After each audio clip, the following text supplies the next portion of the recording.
मस्जिद अक्सा, इसका इतिहास तकरीबन 2000 या 3000 से या उससे भी और पीछे जाइए उतनी पुरानी है। खैर, मैं आज मस्जिद अक्सा के बारे में बात करूंगा और इसका जो पुराना इतिहास है इस पे भी बात करूंगा। दोनों रिलीजन के पर्सपेक्टिव से भी देखेंगे, क्या यरूशलेम पे हक मुस्लिमों का है या इसराइलों का। पहले बात करते हैं मुस्लिम का जो दावा है कि मस्जिद अल हरम यानी मस्जिद अल अक्सा हमारा है।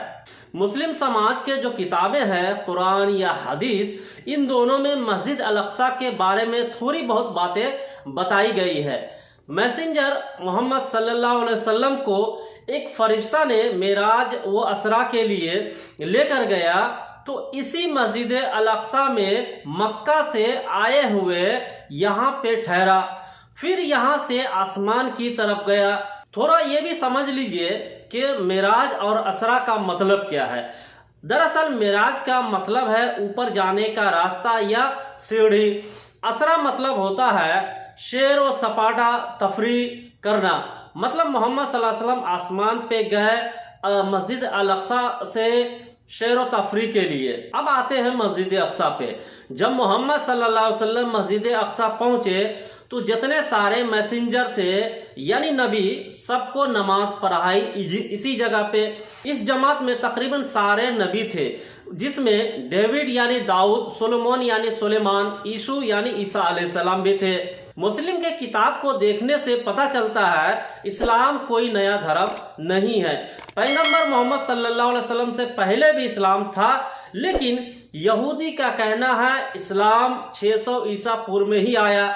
इसलिए ये जो 35 एकड़ जमीन है इस पे इसराइली का अधिकार है। लेकिन मुस्लिमों का दलील ये है कि इब्राहिम या ईसा या सुलेमान अलैहिस्सलाम ये सब मुस्लिम थे, क्योंकि मोहम्मद सल्लल्लाहु अलैहि वसल्लम सारे नबियों का बात को जारी रखने के लिए ही आया था, जो वक्त के साथ लोगों ने बदल दिया। इस हिसाब से यरूशलेम पे जो मस्जिद है उस पे मुस्लिम का अधिकार है। हकीकत में यह मस्जिद इस्लामिक इतिहास का हिस्सा ही है। इसीलिए मुसलमानों ने 637 ईसा पूर्व में उमर बिन खत्ताब के खिलाफत में यरूशलेम पे फतेह हासिल किया था। यरूशलेम क्या हमेशा से ऐसा ही था जैसा आज है? बिल्कुल नहीं दोस्तों। मस्जिद अल अक्सा कई बार टूटा है, ढहा गया है, कई बार बना है। एक बार बना 20 ईसा पूर्व में, फिर जब रोमन ने 70 ईसा पूर्व में यहूदियों से जंग लड़ी तो रोमन की फतह हुई। इसी दौरान रोमन ने मस्जिद अल अक्सा को तोड़ दिया। इसी जगह को रोमियों ने कचरा फेंकने के लिए भी इस्तेमाल किया। एक बार उमर बिन खत्ताब यरूशलेम को देखने आए, इसलिए कि देखूं तो सही दाऊद और सुलेमान अलैहिस्सलाम का बनाया हुआ मस्जिद कैसा है और जिस जगह पे मोहम्मद सल्लल्लाहु अलैहि वसल्लम ठहरे आखिर वो जगह कैसा है। लेकिन जैसे ही शहर में दाखिल हुआ कचरे के ढेर पे नजर पड़ गई। उमर रजी अल्लाह तआला अन्हु का अपनी आदत के अनुसार उमर ने सारा कचरा को साफ करवाया। फिर मस्जिद अक्सा की बेहतरीन तामीर करवाई, जिसमें तकरीबन 3000 लोग नमाज पढ़ सकते थे। कई सालों तक उमर बिन खत्ताब रजी अल्लाह तआला अन्हु की बनाई हुई मस्जिद अल अक्सा बनी रही। फिर सालों बाद 690 ईसा पूर्व में फिर से इसे तोड़कर बनाया गया खलीफा अब्द अल मलिक द्वारा। खलीफा अब्द अल मलिक मस्जिद में थोड़ी तब्दीली कर दी। कहा जाता है कि जिस पत्थर पे बुर्राक को रस्सी से बांधा गया था, इसी पत्थर को the Dome of the Rock कहा जाता है। इसी पत्थर को बेहतरीन तरीके से गुम्बद जैसा बनाया गया। खलीफा अब्द अल मलिक के बाद 750 ईसा पूर्व में खलीफा अब्बास के अंडर में आ गया। हालांकि अब्बास यरूशलेम के नहीं थे, ये थे इराक बगदाद के रहने वाले। अब्बास के बाद आया फातिमी, जो मिस्र के सल्तनत पे काबिज था। फातिमी जो कि शियावात के इस्माइली से ताल्लुक रखता था। दरअसल 970 ईसा पूर्व में खलीफा अब्बास और फातिमी में किसी कारण जंग शुरू हो गई। इस जंग में खलीफा अब्बास हार गया और किंग ऑफ मिस्र जीत गया। फातिमी के दौर में मस्जिद अल अक्सा बहुत बुरा खस्ता हालत में था। कोई देखभाल करने वाला बिल्कुल नहीं था।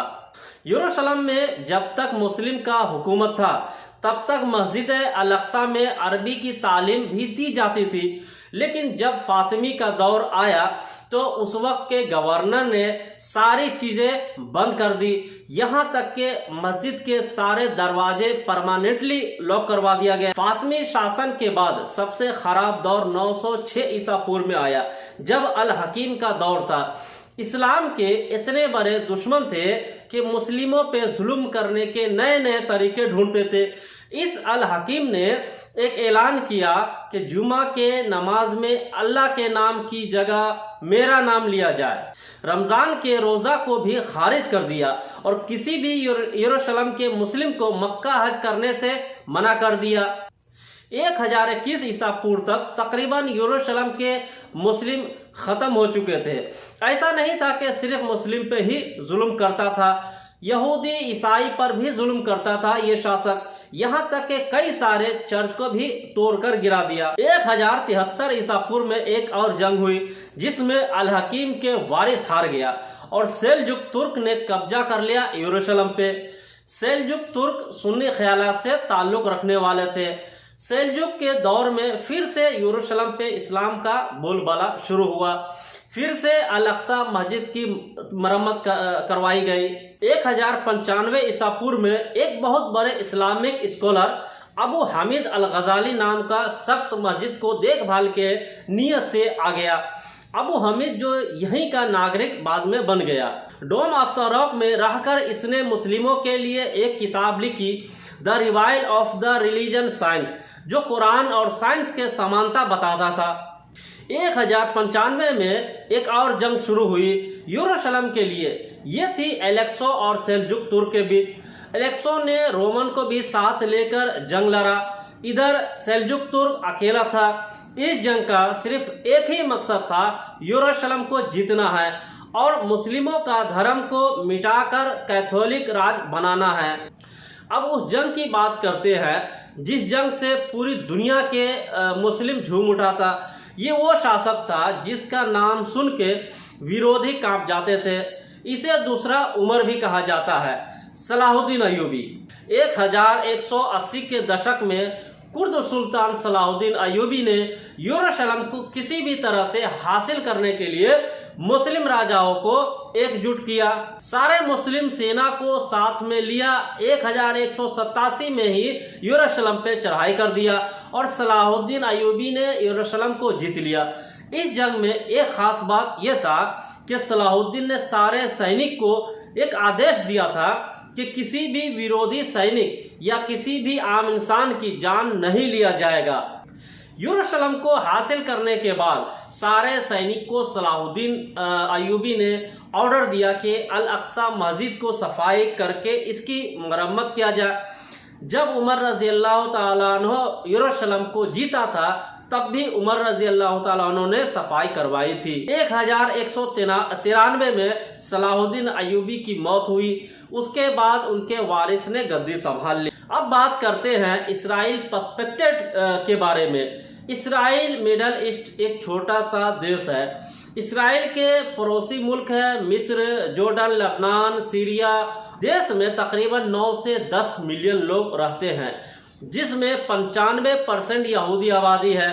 इसराइल के पुराने इतिहास के बारे में विद्वान बताते हैं इनकी भाषा हिब्रू है और इसराइल नस्ल अब्राहम यानी इब्राहिम अलैहिस्सलाम के बेटे इसहाक अलैहिस्सलाम को इसराइली फादर कहा जाता है। इब्राहिम अलैहिस्सलाम के वंशों को कनान में बसने से पहले मिस्र के राजाओं ने सैकड़ों साल तक गुलाम बना के रखा था। इसराइल शब्द इब्राहिम के पोता जेकब यानी याकूब अलैहिस्सलाम को अल्लाह ने बाइबल द्वारा दिया था, यानी याकूब और इसराइल दोनों नाम इन्हीं का है।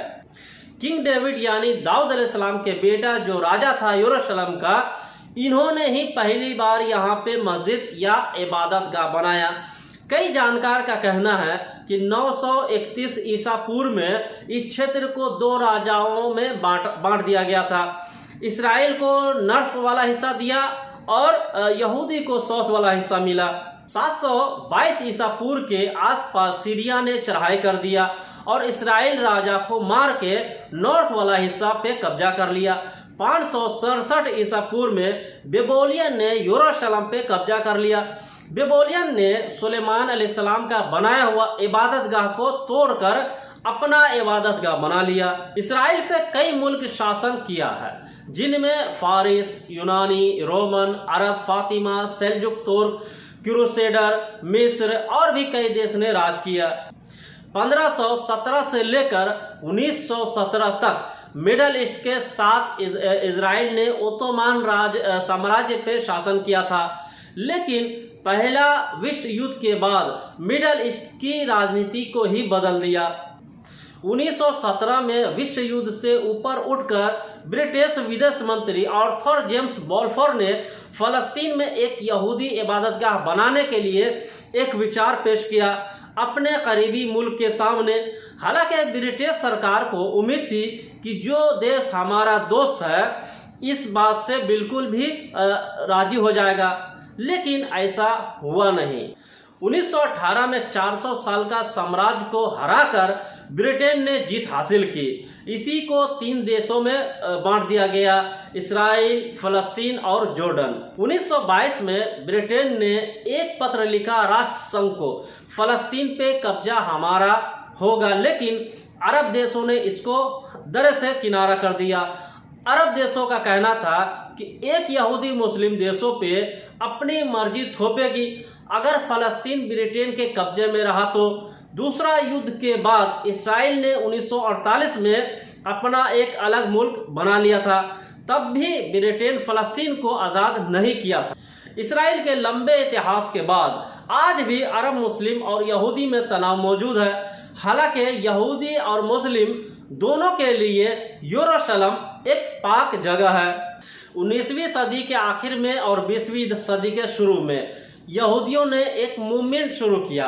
यह मूवमेंट धार्मिक कम राजनीतिक ज्यादा था। इस मूवमेंट का मकसद ये था कि राजनीति का सहारा लेकर किसी भी तरह से यरूशलेम में अपना धर्म को बढ़ावा दिया जाए। राजनीतिक खेल ऐसा रचा गया कि 1882 से 1903 के बीच में 35,000 से 40,000 तक फलस्तीनियों मुस्लिम को घर से बेघर कर दिया गया। यहूदी के लिए एक कड़वी सच ये भी है कि यूरोप और दूसरी जगह पर रहने वाले यहूदियों को जब नाजी शासन ने जुल्म ढा रहा था, तब फलस्तीन के मुस्लिम ने सहारा दिया। धीरे धीरे यहूदियों ने अपना एक राज्य बनाने के बारे में सोचना शुरू कर दिया। यूनाइटेड नेशन ने 1947 में फलस्तीन को कहा कि इसराइल के लिए एक छोटा देश अलग से बनाने को मंजूरी दिया जाए, लेकिन इस मंजूरी को अरबों ने नामंजूर कर दिया। मई 1948 में इसराइल को आधिकारिक रूप से यहूदी एजेंसी के प्रमुख डेविड बेन गोरियन के साथ एक स्वतंत्र राज्य घोषित किया गया था। यहूदी के लिए ये बहुत बड़ी जीत थी। यहीं से शुरू हुई इसराइल फलस्तीन वार। 1948 में डेमोक्रेसी इसराइल के घोषणा के बाद तुरंत 5 अरब देश ने मिस्र, जॉर्डन, इराक, सीरिया और लेबनान ने इसराइल पे हमला कर दिया। इसी युद्ध को इसराइल और अरब के युद्ध के नाम से भी जाना जाता है। ये जंग 1949 में जाके थमा, जब वेस्ट बैंक, जॉर्डन और गजा पट्टी मिस्र के हिस्से में आया था। 1948 में अरब इजराइल जंग के बाद और भी छोटी मोटी झड़प हुई। इसराइल और फलस्तीन में अब भी हिंसा झड़प आम बात है। हालांकि यरूशलेम के कई भूमि हिस्सा दोनों में बटा हुआ है, लेकिन इसराइल का कहना है यरूशलेम मेरा राजधानी है, जो बिल्कुल गलत है। अपनी ताकत कमजोरों पे दिखाता है इसराइल। अक्सर इसराइल हमला पहले करता है, फलस्तीन के बेगुनाह लोगों को कत्ले आम करता है। इसराइल बार बार झूठ बोल के हमला करता है। बार बार इसराइल के तरफ से कहा जाता है कि आतंकवादी को मारने के लिए हमला किया गया है, जो बिल्कुल गलत बात है। इसराइल फलस्तीन को एक देश के रूप में मान्यता नहीं देता है, जबकि 135 देश का कहना है फलस्तीन एक राष्ट्र है जिसमें इंडिया भी शामिल है। अब इसका हल क्या है दोस्तों? मेरा मानना है कि पास्ट को भूलकर प्रेजेंट में जीना चाहिए इसराइल को। कई देशों ने भी यही सलाह दिया है इसराइल को। यरूशलेम जैसा है वैसा ही रहने देना चाहिए, लेकिन इसराइल मानने को तैयार ही नहीं है। यहाँ तक कि अमेरिकी राष्ट्रपति डोनाल्ड ट्रंप ने भी यही बात कही थी अपनी इस्राएली यात्रा पे कि आपस में बैठकर एक समझौता कर लो। ये ऐतिहासिक एपिसोड कैसा लगा आप कमेंट करके मुझे जरूर बताइए और चैनल को सब्सक्राइब कीजिए, वीडियो को व्हाट्सएप, फेसबुक, इंस्टाग्राम कहीं भी शेयर कीजिए, दोस्तों को दिखाइए और दूसरों तक पहुंचाइए। थैंक यू दोस्तों।